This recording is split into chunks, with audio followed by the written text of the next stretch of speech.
You remember Jared from Subway, Jared Fogle? You know, the mascot for years for Subway. He took Subway to the next level. Remember how he walked to Subway, right? And he lost all that weight, and he went on all these tours and talked about how much weight he lost, and then he promoted Subway, and then we found out that he was just a disgusting human being. Matter of fact, he wasn't a human being. He's a PDF, right? He's a pedo, a nasty individual. And as if that wasn't worse, we found out that he was using and abusing his power, shocker, to fly across the globe to commit his acts. And it gets really, really disgusting and worse than that. And I knew about this. I grew up when he was all over the place. But the documentary on Max is horrible. It is scary. It is disturbing. And you find out so much that you wish you didn't.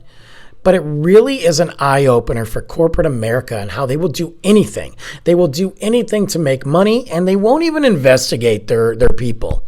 There were 4 or 5 complaints against Jared to Subway corporate, to the bigwigs, and they ignored it. They said there wasn't enough evidence. Meanwhile, 14 victims that we know of came out. And there were text messages about what he did and what he wanted to do. And then he teamed up with the people for the charity, the president of this organization, his foundation for children, to essentially find victims. He had text messages that talked about his youngest victim being 10 years old. Talks about flying to Thailand and other parts of the globe where people kind of shun away from that and it's just okay. Going to New York and Vegas and LA and staying in his hotel room and reaching out to certain individuals to get some of those young ones into his hotel room. This disgusting man was violent.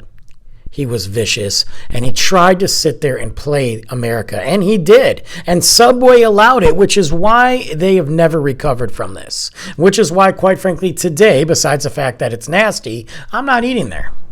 I will never give them a dime. And the minute this happened, they went downhill. It's really disturbing, and this documentary on Max dives in, and then it looks at the lawyers who tried to basically say, oh, well, he subbed his food addiction for this addiction. No, this man should never see the light of day, and hopefully, if we're lucky, maybe breathe his last breath in prison, and we'll all be happy because he doesn't deserve to walk the face of the earth. But if you're interested in this story, or if you want to know just how deep it goes, check it out. It is currently streaming on Max.